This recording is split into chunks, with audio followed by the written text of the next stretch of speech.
righty, so good evening, all of you kind people out there, my wild darlings, my tiny but fierce army. Lovely to see you all. Here, let me just adjust this up a little bit.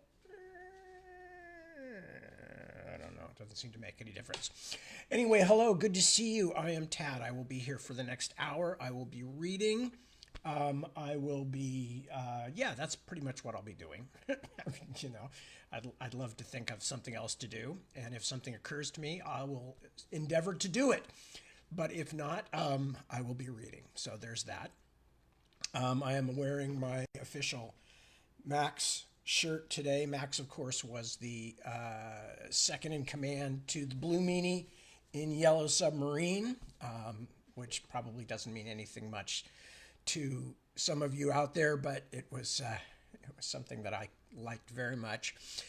Interestingly enough, here's a bit of trivia for you.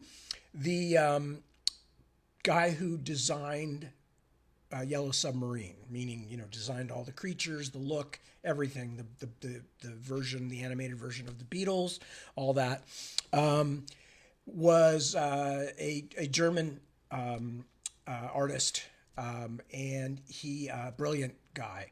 And of course, as soon as I started this, I went and I forgot his name, Erdmann. Anyway, I can check it out. But anyway, he worked for my German publisher for many years, and he was actually the guy who did the illustrations for their edition of The Lord of the Rings, if I remember correctly. So, Hans Erdmann? Anyway, brilliant artist. I loved his stuff. I loved his Yellow Submarine. I loved his imagination. It's one of the things that lifts that out of the 60s and merely being, I think anyway, merely being just a representation of what was going on in the 60s into something actually transcendent. I think his design was amazing. All of his monsters and everything I just thought were brilliant. So when I found that out many years later, and I went the first time I went to Stuttgart actually, and met my then publisher Ulrike Killer, who is a wonderful woman, and I haven't talked to for a long time, and I hope she's still out there somewhere. Anyway, Ulrika dropped this on me in passing, you know, because I saw a picture and I went, oh, that looks like, what's his name? And she went, oh, yeah, he used to work with Klett-Cotta, not for Klett-Cotta. I don't think he was an employee per se, but like most artists, he was working on a project by project basis, but he was the guy who did the Yellow Submarine designs. As far as I'm concerned, did a brilliant job. So anyway, that's not why I'm wearing the shirt tonight.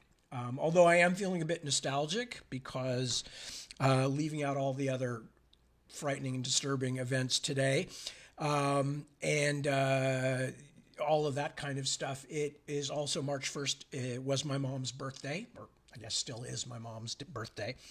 And of course, she was hugely important to me in many ways, not obviously just as a mother, but, you know, everybody's mom is central to their lives, especially when they're young. But she really set me on the course of becoming a writer. And so she is both to be credited and blamed for that, depending on how you feel about my writing. So, you know, it's tough. It's only been, 3 years now? I guess this is the fourth year. It still doesn't seem quite real. But it is also a day I like to pause and reflect on, you know, just what made me, who made me, how they made me, whether they'd be asking for their money back, whatever the case may be. But no, I mean, my mom was a huge influence, and of course, miss her every day. Dad too, but Dad was in his own separate category in terms of my life and career, whereas Mom was directly responsible for introducing me to Tolkien and The Wind in the Willows and the Oz books and all kinds of things like that obviously had a big influence on me and still do to this very day. So thanks, Mom. Miss you. Anyway, so without further ado, I will continue on into the babbling portion of the broadcast. I don't have a whole lot to, again, to relate. I'm kind of in this trough, as I mentioned, which is not a bad thing. It means I'm getting plenty of time to think about the new book and all of that kind of stuff. It just means I don't have much to report. Wife and daughter went out to a movie tonight. I stayed home, and the younger dog, after she realized that they had well and truly left the house, she was so overcome with worry and grief that she just came back into the bedroom where I was watching a movie and stuck her nose into my armpit and kept it there for the next hour and a half or so. Then, of course, they did come home, as I had tried to tell the dog several times. Don't worry, they're coming back. It's okay. And they were very, very pleased by that. So everybody, I knew it would be a happy ending. But of course, dogs don't ever know for certain that it will be, because our communications with them are somewhat inhibited by the lack of a common language, except for pointing and growling and things like that. But they were very, very pleased that the other members of the household came home safely.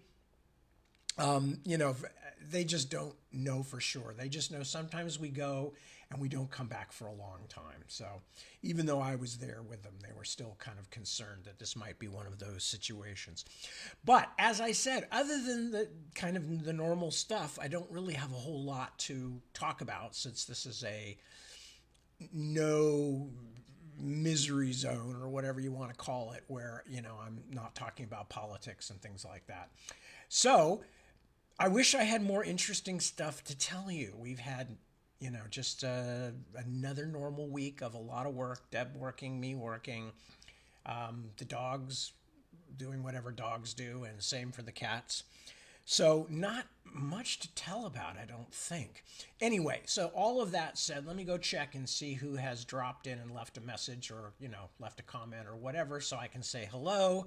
And I see, okay, so Stephen Watson, hello Stephen, good to have you with us. Chris Fabb, as always, my good friend. Christina Spyrer is here, hello Christina. And Holger, hello Holger. And Ilva, my dear friend Ilva. And Kristen, one of our most faithful people with the readings. And Jeremy, another close and important friend. And Hazel, my mother-in-law. Hi sweetie, hope you're still here.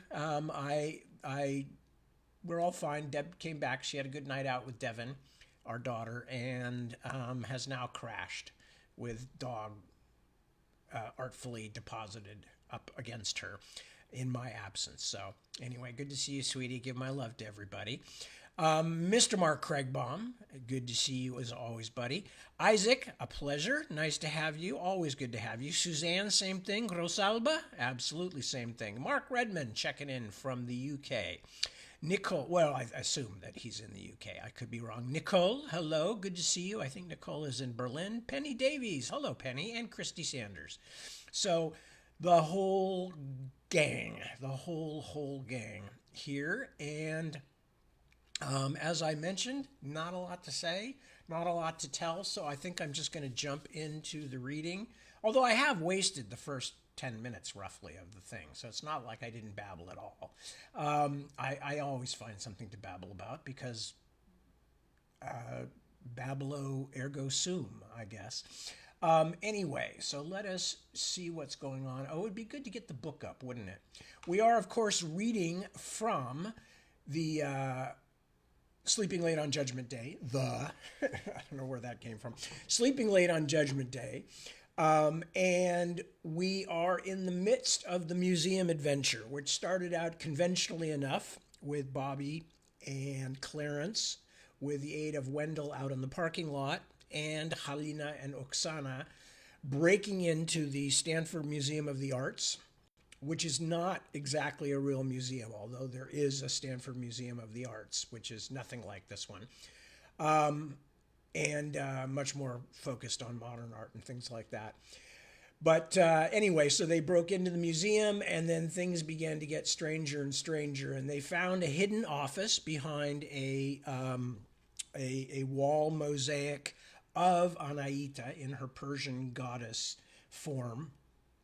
but couldn't find anything in. And just about the time that Bobby went down to check out this underground office with its hidden entrance, the Nightmare Children, the Swasti Kids, as Bobby calls them, and the horrible jelly things all began to show up. And so there was a big fight.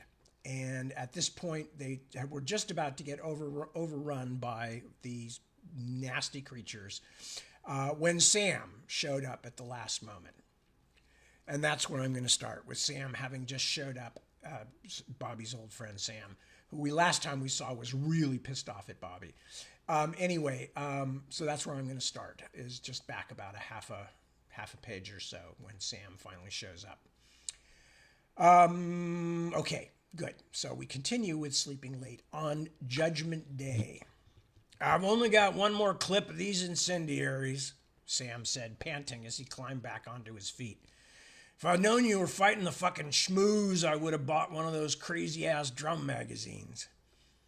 I cut myself free. By the way, I don't expect most of the European readers to know who the schmooze were. It's from an American comic strip called Lil Abner, which hasn't existed for like 30, 40 years now. So I don't expect you necessarily to have grown up with that and recognize that. But they were these very weird looking things that wanted people to eat them. They looked like big blancmanges, and they wanted people to eat them. They were happy to be eaten, and they were very tasty. As I recall, this is, remembering from my childhood. Anyway, I would have bought one of those crazy-ass drum magazines. I cut myself free, then got out my backup blade, a big old Bowie, and handed it to Sam. God, it felt good to see him, even if it just meant we were going to get fatally slimed together. Silver-edged. It's great on the spidery guys, not so much on the jellies. Give them a little more fire when you're ready, and we'll make a break for it. I told you I'd try to make it to your party, he said. Even in the midst of the ongoing nightmare, I was irritated. You did no such fucking thing. I left you about 100 messages. I wasn't talking to you. I was talking to the kid. Thanks, said Clarence. I decided to let the matter slide for now. Let's get going before we destroy any more of our priceless cultural heritage, people. I wasn't really making a joke. What had happened to the West Asian collection was pretty horrifying.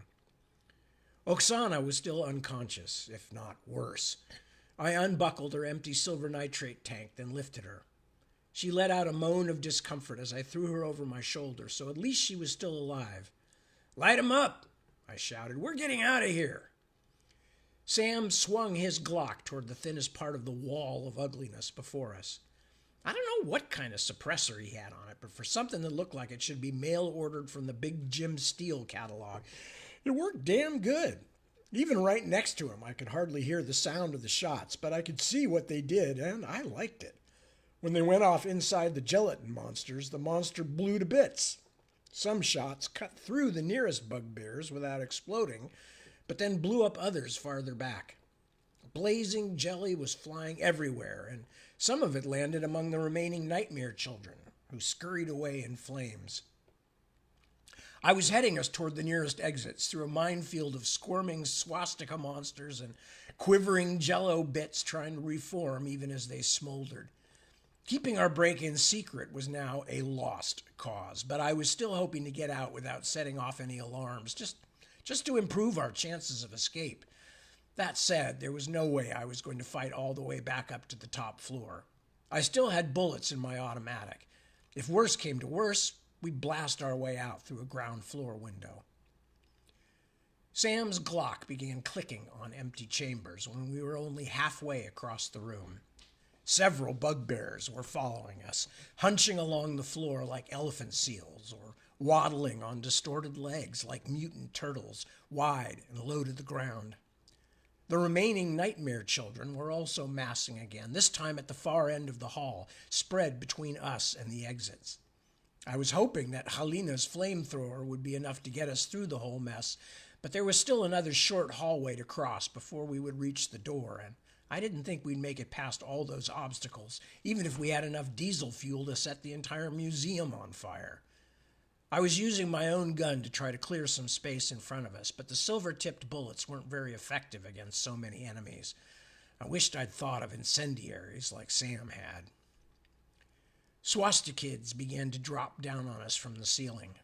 Halina screamed that one of them had got between her tank and her back.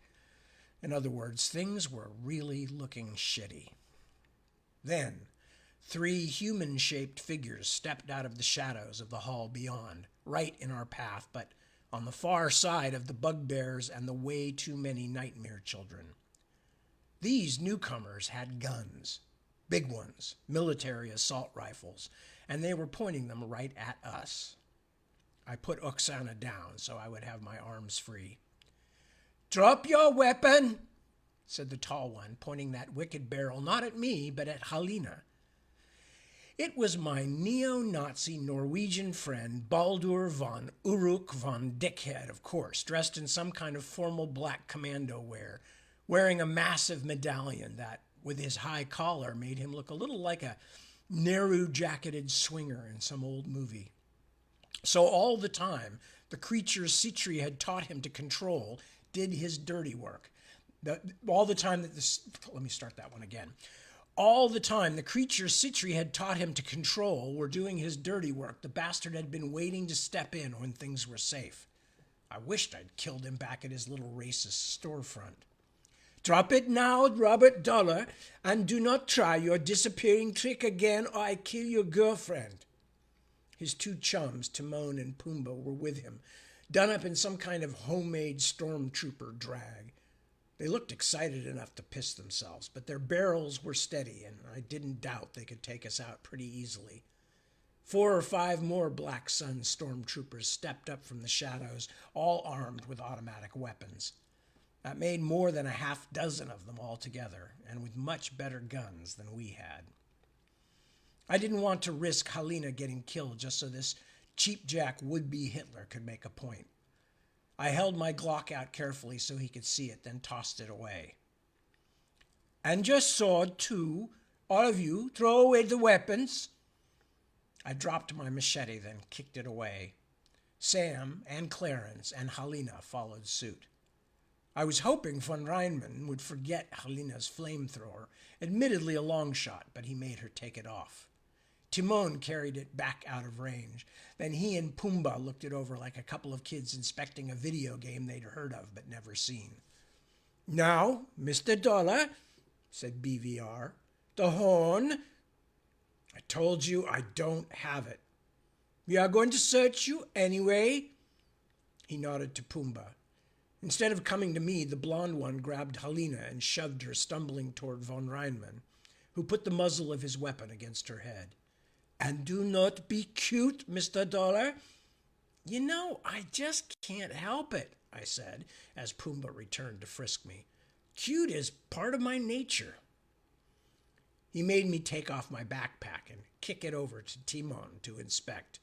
Timon found my backup gun immediately and slipped it into his own pocket, the little fucker. I'd had that .38 revolver for a long time, and the idea that some fascist punk was going to walk off with it burned me almost as much as anything else that was happening. Then Timon patted me down and removed a couple more blades, some mags, and once again the Kosh sewed into my sleeve lining. He slit the jacket and squeezed it out, waving the little cylinder for his friend to see, like he'd found gold. "Man," Timon announced as he found my last sharp thing, the razor blade in my boot heel. "This guy thinks ahead." They'd clearly decided not to skip my shoes this time. "Too bad you don't," I said, "or you wouldn't be knee-deep in felonies and probably selling your immortal souls in the bargain just to push some tired old Nazi bullshit." "The Nazis were well-meaning amateurs," declared Baldur. "We have bigger goals. But I am not bothering to explain to you. Where have you hidden the horn?" "We didn't hide it. We don't have it." "Really? We did not give you time to find it? You are disappointingly slow, Mr. Dollar." He looked at me for a long moment. Our boy Baldur had very shrewd, very intense eyes. If you'd passed him on the street, you wouldn't have given him a second look, except for his height. But I'd seen enough of him now to recognize the gleam of real madness. Then you will find it for me now, because I know that is what you came for. He looked across the room to the hidden stairwell beneath the mosaic, now visible to all. What is down there? That is not on the floor plans. I was disgusted. The bastard knew almost as much about what we were doing as we did. Nothing, I said. It's an office. We didn't find anything.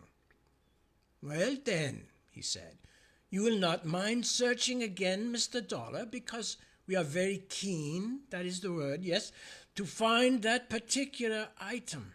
We have a buyer who will pay us with something much better than money. And what if we won't help? Then you will watch your companions killed one by one, starting with the young women. You see, I know something about you, Mr. Dollar. I know what you are. But I wonder, do all your companions have the same unusual background you do? I think not. And I think you will find it painful to watch them being shot to death, one at a time. So I suggest you get to work. I hesitated, trying desperately to think of a way to stall them, to confuse them, or just distract them long enough for us to try and get away. But I came up with exactly nothing. 0, which seemed like a pretty good indicator of our chances. All right, I said, you're the boss, for now. Oh, for much longer than that. He laughed as if he was really enjoying himself, but the gun never wavered from where he held it against Halina's head. Chapter 30, Death by Porcelain. Von Reinmann and his cronies herded us toward the stairwell that led to Doña Sapanta's secret office. These fuckers had been watching us for a while, it was clear, or more likely their demon minions had done it for them. It was an object lesson in the power of selling your soul. They'd reached out to Prince Citri, Eligor's rival, and from the depths of hell he'd sent them what they needed. Just as any jumped-up punk with a gun instantly becomes a threat, anybody with infernal backup becomes a monster. How is getting a hold of this horn going to do you any good? I asked von Reinmann. I already knew what his plan was, of course. I was just stalling.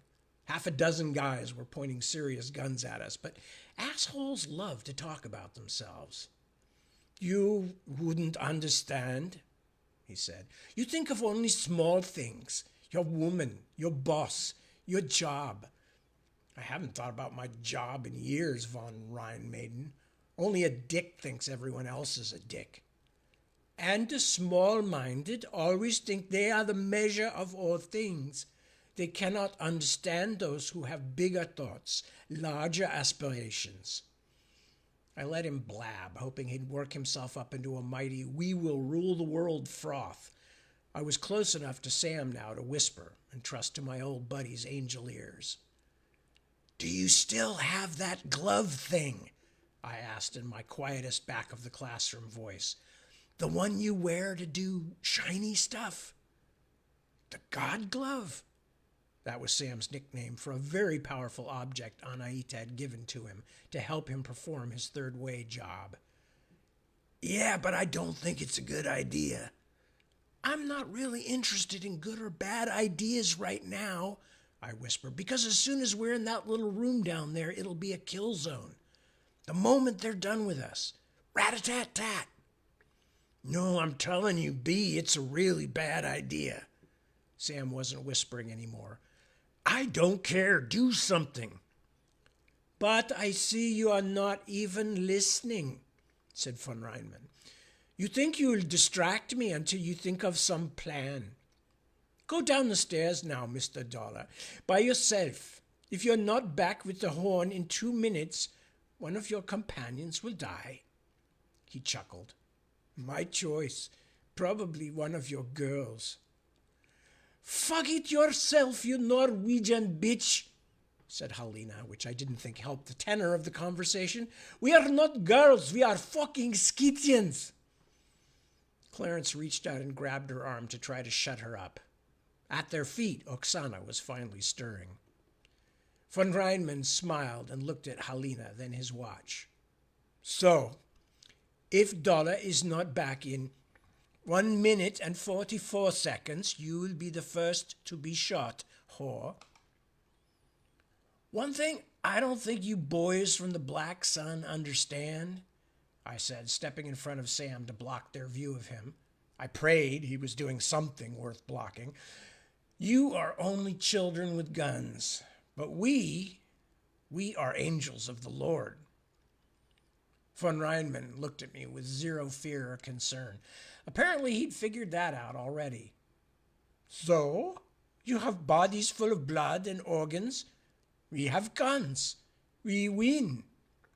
He looked at his watch. 1 minute and 22 seconds now. No, I said, and I made my voice louder, we are angels of the Lord. Still nothing happened except me looking like an idiot shouting at men with AR-16. So I screamed, Sam, for fuck's sake, don't leave me hanging here.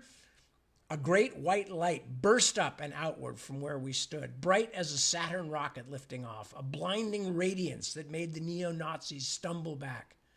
A second later, the light faded to a fierce glow that only burned at the end of Sam's uplifted arm. Timon and Pumbaa found their courage and stepped back toward us. Aren't the bad guys supposed to die or something, Sam? I asked. Shut up, he said. I'm working. I have grown tired of your silly shit. B. Von R. looked a little shiny. In fact, everything in the museum hall suddenly looked a little shiny, but he sure as hell didn't look blasted by angelic fire or even mildly singed by angelic lukewarming.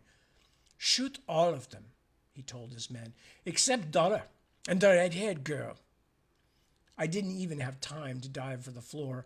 The guns roared, coughing flame. Bullets that would rip us to pieces rushed toward us at twice the speed of sound, far too fast for even an angel to see. Except that I could see them, and they were slowing down rapidly. In fact, the closer they got to us, the slower they went, until they stopped and then fell to the ground like tiny, exhausted lead birds. Ping, pingity, ping, ping, ping. Dozens of them rattling to the museum's tile floor. Wow, I said. I could see the astonished faces of the neo-Nazis only yards away, but except for the sort of prism-like glow around the edges of them, and everything else, all looked normal. Nice one, Sammy boy. Just hurry up and figure out the next part. Sam gasped, face dripping sweat, arm radiating light like a live-action Statue of Liberty. Because I can't do this too long, and we're going to have real trouble soon. The neo-Nazis were trying to shove their way through our God-glove barrier, but having the same problem as the bullets. They would shove forward a little way, but then the emptiness seemed to thicken before them. Veins bulged on their necks as they tried to force their way toward us, but they couldn't get closer than a 7 or 8 foot radius. And when they fired again, the bullets didn't make it any closer to us than before, sometimes barely getting out of the barrel before slowing and falling. Still, we had no guns inside the glove's hemisphere of light, and I was having a difficult time thinking of what we'd do when Sam couldn't manage it any longer. Oksana had finally recovered enough to get onto her hands and knees. Halina was kneeling beside her, and Clarence was trying to help her stand. I hoped they were also explaining about the bad men trying to kill us, and that Oksana wasn't too badly hurt, because whatever happened, I was pretty sure some strategy in the order of run like motherfuckers would be in order very soon. In the middle of this intense 5 or 10 seconds of panicked thought, a memory wafted up. I threw myself down next to Oksana and began to pat her clothing up and down. She's okay, Halina protested. Good, I said, but that's not what I'm doing. I looked out past Black Sun commandos trying to pierce our ring of protection.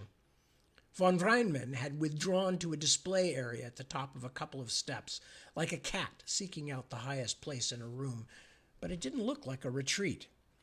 He took off his gaudy medallion and held it in his hand. As I frantically scoured Oksana's jumpsuit pockets for a weapon, since she was the only one who hadn't been searched, I saw him hold the medal out before him, swinging it on its length of chain like a prop in a bad hypnotism act. Then he began to chant. I'd say my heart sank, but my second favorite organ, just in front of brain, just after you know what, was already huddled down at the bottom of my rib cage. And I had been there ever since the Nazis with guns element had been introduced. Because I recognized the chant, if not the language von Reinmann used. It was a summoning, like the one we'd seen on the flash drive footage. I could only pray, and I mean that literally because I'm a goddamn angel and sometimes I have to do it, that he wasn't calling Sitri. Please, God, I know I've been a pretty bad servant, but there are people here who are actually almost entirely innocent. Angel! You think you're clever, von Reinmann shouted. He had apparently finished his invocation. A cloud of mist was rising before him, making the already prismatic light shift and writhe like tendrils of transparent kelp. You liked my goblins, my Marguerite? Then you will truly love the Noken. I wanted to say something, if only to keep my own spirits up, but so far Oksana's pockets were a dry well, and every time I looked over my shoulder, the horrible mess coiling at Baldur von Reinmann's feet was getting bigger and more real. Things I thought might be tentacles lifted and swayed, except one of them had a glassy flower at the end that swung toward me, displaying a mouth like the biggest, ugliest lamprey you ever saw, surrounded by fringes and tendrils that seemed to move in some unfelt current. The tentacles grew and spread and lifted high, wreathing von Reinmann's triumphant figure. He held the medallion up like the prize for a grueling race. The Noken was both substantial and insubstantial, transparent and watery, but its massive, growing coils now smashed the nearest display cases into powder. The head tentacle rose up 10, 12 feet in the air, questing for prey, and when it saw us, it seemed to swell even larger, the central limb or neck as big as a redwood trunk. The mouth gaped so wide I could have pushed a wheelbarrow down it and never touched the sides. I darted a look at Sam. His eyes were squeezed tightly shut, and his face was as pale as death. I only knew he was still alive by the movement of his lips as he silently mumbled what looked like the same phrase over and over. I thought it might be time to start mumbling myself, and I had just started Our Father who art in heaven when Oksana finally caught hold of my hand. Apparently, she'd been trying to get my attention while I was staring at the Hydra thing and pushed it into her shirt front. She had a sheath strapped between her breasts, with the handle of a knife right against her sternum. As my hand closed on the weapon, I cried out in relief and then shouted, "Let it go, Sam! Now, let it go!" He hesitated for a second or two. The Noken began to draw its coils together to slither toward us. Something that strong, that nasty, would chew through Sam's fading defense like a kid's pup tent. Sam opened his eyes, saw it coming, saw me, and then suddenly the strange rainbow edges on everything just vanished. Sam's barrier gone, the gunman who had been pushing against it now tumbled forward at our feet. Sam collapsed too, dropping exhausted to the floor like a pile of damp laundry. I had the blade properly now. It was a tactical knife and not the best for throwing, but I wasn't shopping. I was doing my best not to die. The nearest of the fallen Black Sun commandos was crawling after his gun with the obvious intent of shooting me in the near future, so I pulled the knife back behind my head and then flung it, end over end, hard as I could. By the way, throwing a knife hardly ever works. I'm also not very good at it.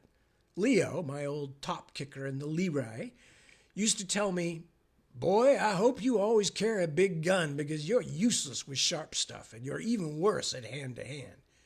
And you know what? He was right. I didn't hit what I was aiming at, which had been the best and biggest target, von Reinmann's torso. The tactical knife flew wide, and if he hadn't turned to watch his hideous water beast do whatever it was going to do to us, it would have flown right past him and probably skidded all the way to South Korean textiles. Instead, it hit him in the forearm, blade first. It didn't hit straight enough to stick, but it gouged his arm deeply just below the wrist. The medallion flew from his hand and landed on the ground several yards away. He grabbed his bleeding arm and looked at me with such hatred that if Norwegian death stares really worked, I'd be playing banjo in the backwoods of hell right now. Then he realized he didn't have the medallion anymore. And so did the Nuken. The translucent thing was on him like a snake taking a mouse, so quickly that I barely saw it happen. One moment, Baldur was standing there looking like I'd butted ahead of him in the express checkout lane. The next moment, a giant column of pulsating, transparent muscle and goo curled down and swallowed him from head to chest. I could see von Reinmann's eyes bulge, his mouth open helplessly, but then the swirling interior of the thing made it hard to see as it gulped more of him inside. The Nuken, began to change, growing less clear, more smoky and obscure, so that within moments I could only make out a dark shape spasming at the center of it, still fighting for a breath it would never get to take. I was snapped out of my mesmerized stare by the sound of a gun firing right beside me. Clarence had picked up an AR-16 a Nazi had dropped after falling through the vanished barrier, and he was proceeding to blow the shit out of everything within reach, including nearly me. I retreated a few yards to get out of the kid's line of fire. The Nuken had now almost disappeared, and finished doing so as I watched, leaving behind only a greasy residue and one of Baldur von Reinmann's expensive black Oxfords. Halina quickly found a gun too, and within seconds the remaining Black Sun guards were running for their lives. I kneeled beside Sam to see if he was okay. He was, but just barely, his chest hitching like he had tuberculosis. I tried to get him onto his feet, but he was fighting me. "Cut it out, you dumbass," I explained. "I'm trying to help you." He put a hand on my face and with surprising strength for someone who looked like he'd been run over by a cement truck, shoved my chin around until I was looking back across the hall. The Nuken was gone now. The nightmare children were fleeing, literally running up the backs of the escaping neo-Nazis. Some of them got tangled up together. A few of the swastika kids were stamped into bloody arm-waving pelts, and some of the neo-Nazis went down under swarms of panicked nightmares and never got up. But the bugbears hadn't gone anywhere. In fact, they were moving back in on us, as though all of this had been preliminary to the real fun starting. I didn't have time to worry about it, but in the back of my mind I was also wondering why the museum guards or even the cops hadn't come swarming in after all the ruckus we'd made. Turns out that von Reinmann and his stormtroopers, far less interested in secrecy than I was, had rounded up all the museum workers and tied them up, except for the one poor guard upstairs who'd surprised them. They'd also used some kind of barrage jamming device to make sure no alarms or calls went out. Barrage jamming device. Not sure which one that is. To make sure no alarms or phone calls went out. That was when we'd lost communication with Wendell. "Shit," I said. Shit. Oksana was on her feet, still woozy but looking for a weapon. Halina and Clarence fired into the advancing jelly blobs with no huge effect, except to scatter bits of them, which promptly started inching back to their mother blobs. Sam was trying to get up. "Halina, throw Oksana your gun," I shouted. "You find the flamethrower." To her credit, she only looked at me like I was crazy for about a second, then turned and flipped the AR-16 to Oksana, who scrambled across the floor under our not-too-effective covering fire, grabbed the clunky ancient weapon, then crawled back to us. "You've got 2 bursts left, don't you?" I shouted to Halina over the intermittent rattle of gunfire. She glanced at the tanks and nodded.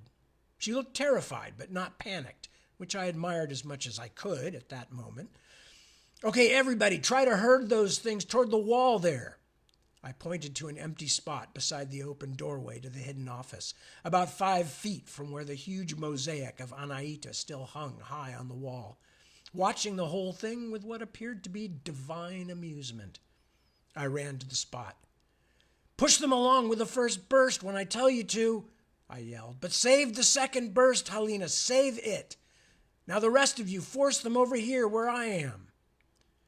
I watched as Clarence figured out he could get the bugbears to follow by charging at them, firing, then retreating again. I called to Clarence and the others to change their angle so they'd be driving the jelly slugs toward me. "Helena, now! Light 'em up!" Whoosh! A great billow of greasy flame exploded from the rifle-shaped nozzle. The half-dozen bugbears flinched back and then retreated, moaning in anger and distress so deeply that the few glass cases still unshattered now vibrated and cracked. Some of the nasty blobs were burning like Christmas puddings covered in brandy. I turned and reached as high as I could, then opened a zipper right in front of the wall, from a couple feet over my head down to the floor. Then I did a sensible thing and got the hell out of the way. I knew Helena couldn't see it, so I shouted again, "Now give them the second burst. Drive them right toward me. Force them all the way to the wall."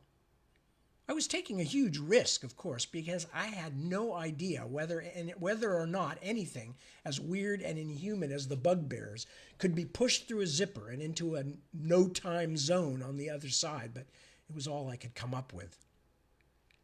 The flamethrower belched its last blazing plume, dripping fire and shedding black smoke. Sam understood what I was doing. He came roaring in from the side, holding the God glove in front of him. I didn't think he could have mustered the force to knock over a child's punching clown at that point, but he made it blaze like a magnesium flare. Caught between Helena's wall of flame and Sam's bewildering white glow, the jelly things hunched and slid as quickly as they could toward the zipper. At the last moment, as the flamethrower ran out of flame, I sprinted towards the herd of boneless ones myself, screaming like an idiot and adding to the general chaos. The flabby things began to pile their way into the opening to escape the flames tumbling into outside. It must have looked to Helena and Oksana as though the jelly monsters were disappearing into thin air. The flames fell away. The last bugbear, still sizzling and covered with blisters like hubcaps, hesitated in the opening and began to slop back out again. I grabbed at it, trying my best to ignore the feeling of my hands burning, then shoved with all my strength. It teetered there on the edge of nothingness for a moment, then Sam was beside me and we forced it through. I reached up and closed the zipper. It held. "What happened?" Oksana asked. "Where'd they go?" "I'll explain later," I said. "We have to get finished and get out of here." "We have to get out of here, period," said Sam. "No, not when we're this close. Use the glove, Sam." I grabbed his arm. He was shaking badly. "I know you're a mess, and so am I, but I need you to use the glove again. I have to find that horn if it's hidden down there." "Are you fucking nuts?" Sam pulled away. "Do you have any idea of the shit that's going to hit the fan in about 2 minutes? She's going to know someone's using one of her god gloves." "Anaita?" I steered him toward the stairs. He seemed overwhelmed, or I wouldn't have been able to do it because Sam's a big guy. "Look, even if she knows that you used it and where you used it, I've been to her house.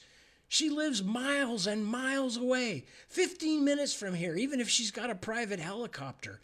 Hurry up and we'll both be out of here in 5. I turned to Clarence.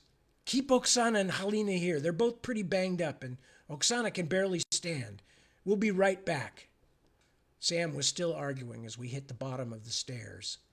"Sam, just use the glove, please. Tell me if there's anything in here that feels like serious power. Edie Parmenter said it had to be here, and the less we talk, the sooner we'll be done. Come on, man, I never ask you for anything." "You are shit, and you are a liar," he said, but he thrust the glowing hand out in front of him. The light was so much dimmer now, I could see the actual shape of his fingers inside the sphere of radiance, and the light itself pulsed weakly like a dying fluorescent bulb. "Well?" I asked. "Shut up. You're right, there's something here. I don't know what it is, but it's definitely..." He closed his eyes, then moved his hands slowly through the air.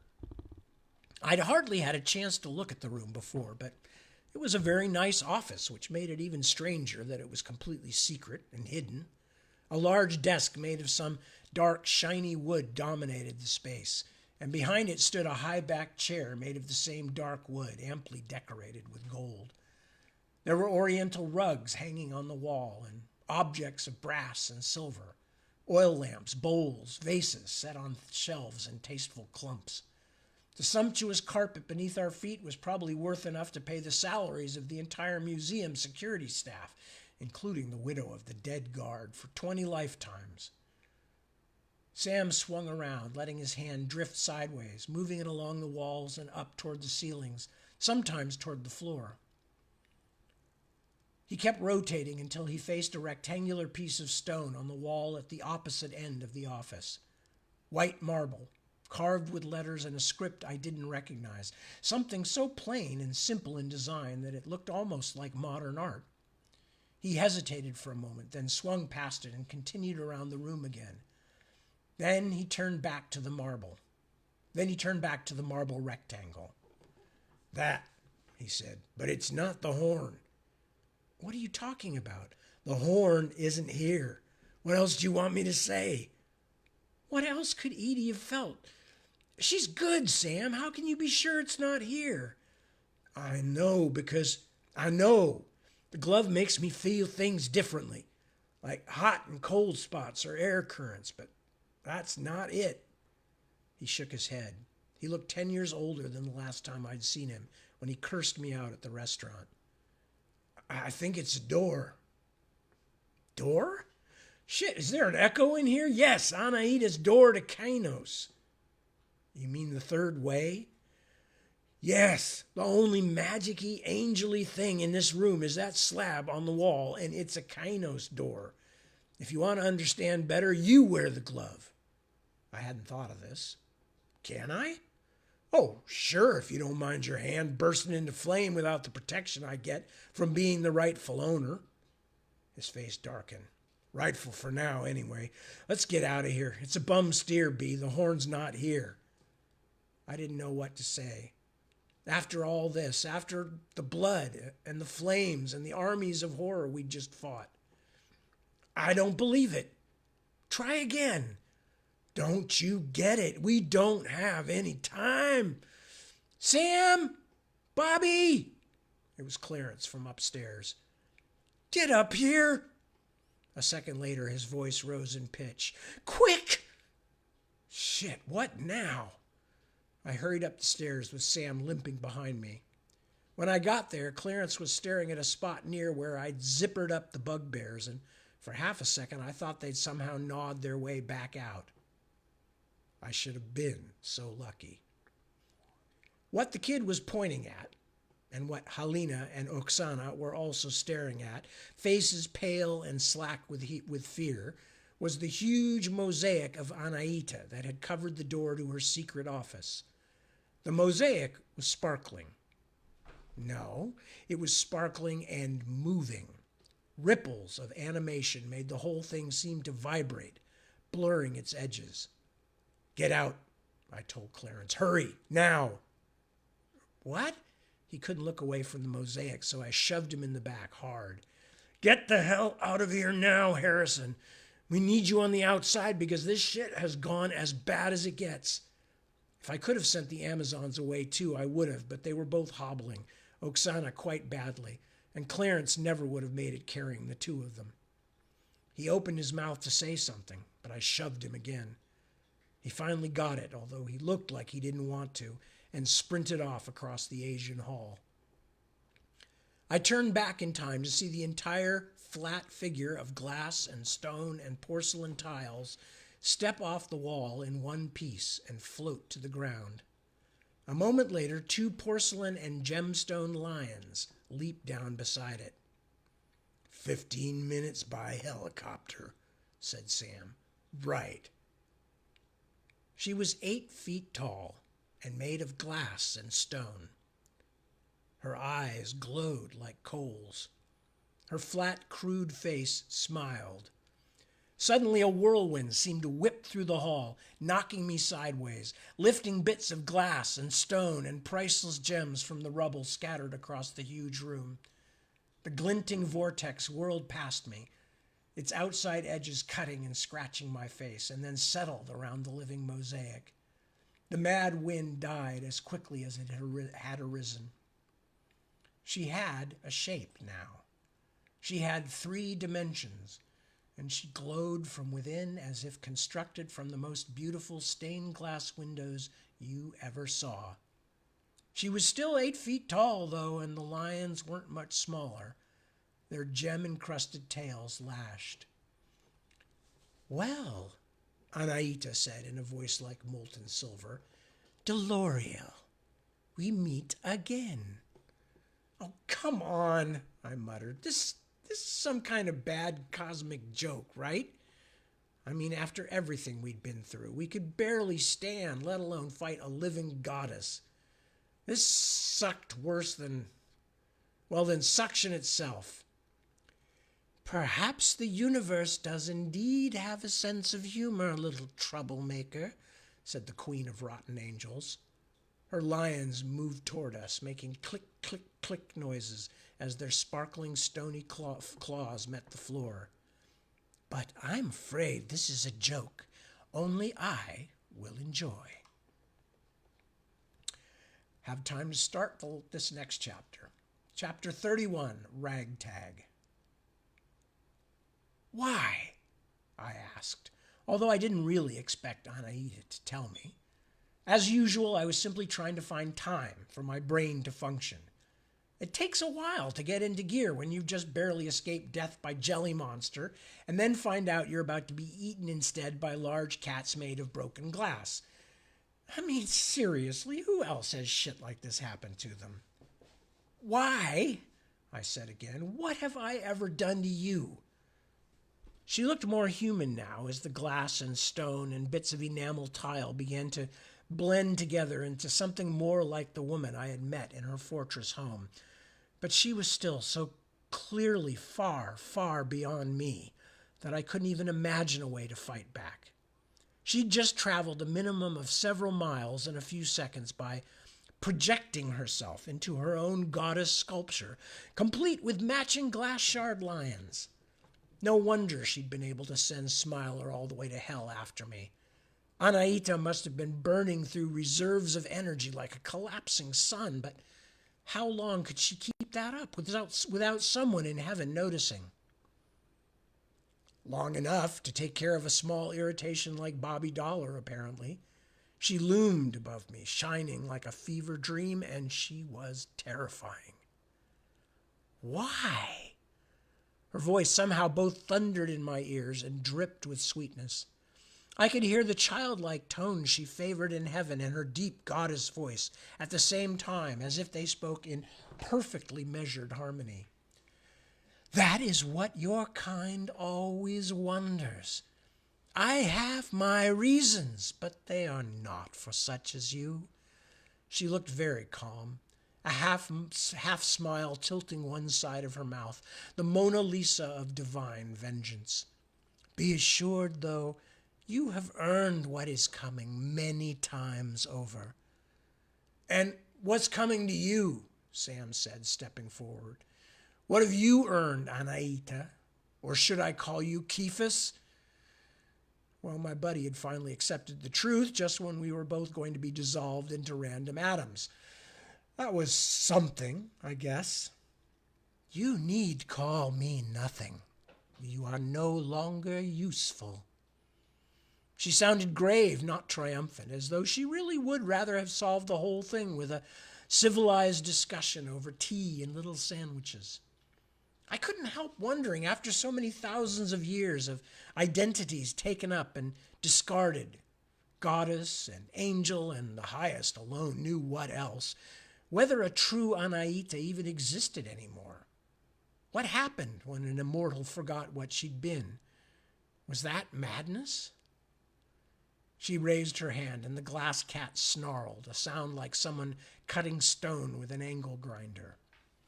You are a traitor, Samariel, and you will be dealt with just as summarily as DeLorean. Traitor? What about the third way? What about building Kainos so humankind had a hope of something better after death than more slavery? For a moment, the cool mask slipped a little, just the tiniest bit, to show the furnaces behind it. Anaita didn't like being called on her own hypocrisy. Her eyes narrowed to jeweled slits. You know nothing, angel. You understand nothing. You have no right to question me. Sam fell to the ground, holding his head and groaning as though a terrible noise was screeching in his ears. Then she turned toward me. Now, Delorio. I braced myself, ready to leap toward her, determined to at least bite her a couple of times before I got euthanized like a mangy old stray. I shouldn't have bothered. She lifted a hand and I couldn't move. Could not fucking move an inch, as if I had suddenly been embedded in the clearest, cleanest glass you can imagine. Thank God I'd just taken a deep breath, because I couldn't take another. Only my heart and brain seemed to retain their functions. Let him go, Oksana shouted. You fat Persian fuck bitch. Really? Said Anaita, looking at me. This is your army? A pair of mortal Scythian whores and Samariel the traitor? You truly have scraped the bottom of the barrel to assemble this ragtag, Delorio. And then there's a comment in ancient Persian, and I unfortunately it's been printed in not in English letters, so I can't read it even though I wrote it originally. Something, something, something, Halina shouted. No, I don't know what it meant either. Not afraid of you. We will... She didn't finish. Anaita waved a hand without even looking, as if dismissing a bad joke, and both Amazons were flung backward, skidding through the rubble till they tumbled and silent against the far wall. I could only stare as Anaita glided toward me, bleeding light in all directions, hand held out as if to bestow a blessing.